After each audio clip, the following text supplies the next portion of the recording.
welcome back to another technical video. Today I'll be going through your question, answering it, and hoping finding that solution that you're looking for. Guys, remember to stay just a little bit crazy just like me and work through to that resolution. Now let's continue on.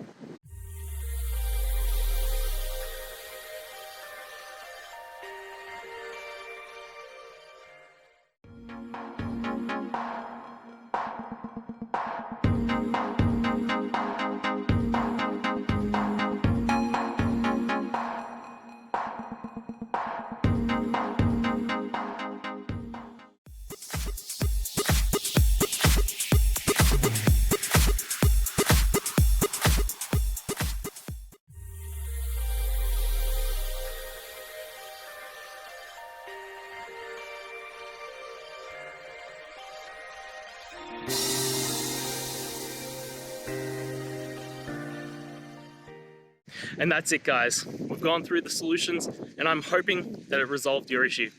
If it did, please hit the subscribe button. I'd really appreciate it. And until next time, I hope you have a good one. Cheers.